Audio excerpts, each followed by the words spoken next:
जाते थे, जब पास्टर जी के द्वारा हमें कलीसिया जाते थे, सबको पता है। तो कलीसिया में ना पुनरुत्थान के बारे में उन लोग सेलिब्रेशन करने वाले थे, तो उसमें ना सभी लोगों ने पार्टिसिपेट किया था।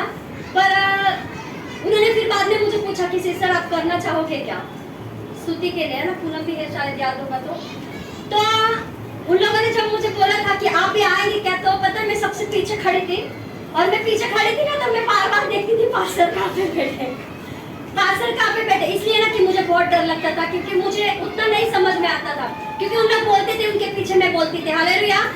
उन लोग क्वायर में भी नहीं खड़ा करते थे, आपको पता है, क्वायर की तो बहुत दूर की बात है, उन लोग अपने आसपास भी भटकने नहीं देते थे। सो परमेश्वर भला है हमारा। इसलिए ये गवाही इसलिए मैं शेयर करना चाहती हूँ कि हम लोग हमेशा सोचते हैं ना कि प्रभु मुझे क्यों नहीं चुनता है, प्रभु मुझे क्यों नहीं अपने महिमा के लिए इस्तेमाल करता है। सो सबसे पहली बात है, मनुष्य की नजरों में नहीं कि हम बहुत अच्छा अच्छा मीठा मीठा बोलेंगे और अपने मन में कड़वाहट रखेंगे, पर परमेश्वर के सामने दीन बनो।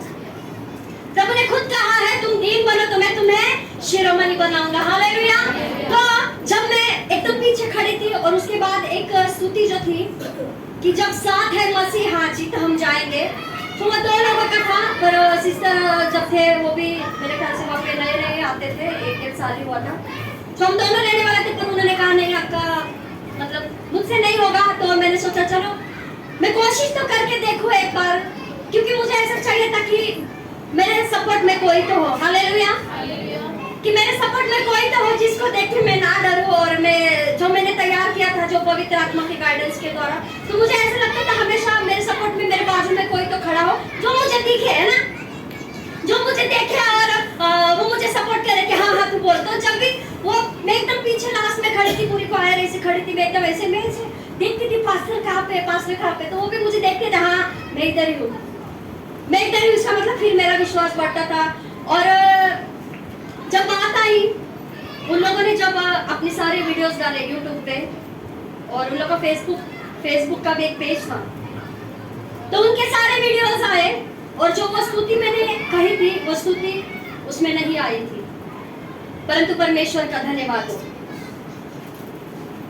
क्योंकि परमेश्वर जानता था कि वो वीडियो जो फेसबुक पे डाला है वो फेमस होने के लिए। पर मुझे ऐसा लगता था पता नहीं परमेश्वर कैसे आगे बढ़ाएगा, कैसे मुझे सब चीजें करेगा, तो वो बातें इग्नोर करके छोड़ दिया ना। फिर भी चर्च जाते रहे, आते रहे, जाते रहे, आते रहे, तो बहुत सारी संगति मिली, फिर सिस्टर के साथ संगति हुई, पास्टर जी है वो, ऐसे करते करते करते करते परमेश्वर ने आज आप सभी के सामने एक नमूना तैयार किया। नमूने का मतलब एग्जाम्पल। इस बात से हमें नहीं डरना है कि मुझे क्यों नहीं आगे लिया, आज मेरा वीडियो क्यों नहीं आया, मेरा वीडियो क्यों नहीं अपलोड हुआ, हालेलुया।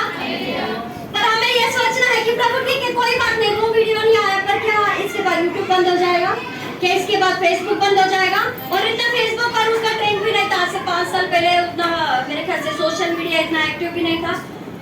सो वो वीडियो तो चली गई, पता नहीं उन्होंने डिलीट भी कर दी होगी, क्योंकि जब हम चर्च जाने लगे, जब पास्टर जी के साथ जाते थे, तो वहाँ पे ऐसे नहीं था कि एक ही जन बाइबल पढ़ेगा, हाँ होता था उनका फिक्स, पर जिनको मिलता था बाकी के लोग भी पढ़ते थे। मैं बहुत सारे लोगों को सुनती थी, जिनको मिलता था उन लोग बाइबल पढ़ते थे।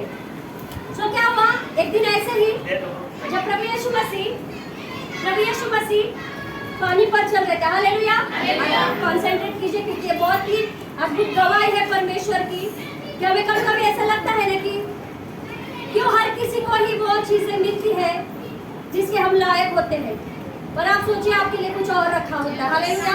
हमें कई बार ऐसे लगता है कि क्यों सिस्टर ही हमेशा बाइबल पढ़ते हैं, या क्यों वही हमेशा स्तुति करते हैं, वही क्यों आराधना करते हैं। तो प्रभु ने कहा है शरीर के बहुत सारे अंग होते हैं, भिन्न भिन्न, है ना, सबका एक जैसा काम नहीं। तो जब भी वहाँ पे बाइबल पढ़ा जाता था, तो एक दिन मुझे पहली बार वचन मिला था कि प्रभु यीशु मसीह पानी पर चल रहे थे, तो मैंने इतने जोश से वो बाइबल मतलब ऐसे स्पीड में वचन पढ़ा था। तो जब मैंने वचन पढ़ा था ना, उसके बाद से मैं जब भी बाइबल पढ़ती थी तो पास्टर बोलते थे आपने सिस्टर आप दूर जाओ, फिर बाजू वाले को, फिर तीसरे को। कभी भी मैंने वो बात दिल पे नहीं ली, ना कभी पास्टर जी को भी बोला कि मुझे क्यों नहीं बाइबल पढ़ने देते, नहीं, मतलब ये चीजें कुछ मायने नहीं रखती थी कि कोई क्यों हमें रुकाता है। परमेश्वर ने हमेशा एक बात डाली थी। आपको पता है वो चर्च छोड़ने से पहले, वो 2 हफ्ते पहले परमेश्वर ने पास्टर जी को चलाने के लिए दिया था। पास्टर कहीं और बाहर गए थे, तो उनके द्वारा ही मेरा अभिषेक हुआ था। तो मुझे नहीं पता, उनके साथ एक ब्रदर थे, उन्होंने मुझे बताया कि सिस्टर इतने ऊंचे छलांग लगा के आप क्या बोल रहे थे, आपको खुद को पता है क्या? तो मुझे नहीं पता है, पर जब से परमेश्वर ने उठाया है, मैं खुद नहीं उठी हूँ, अभी तक परमेश्वर ही बढ़ा रहा है। हालेलुया।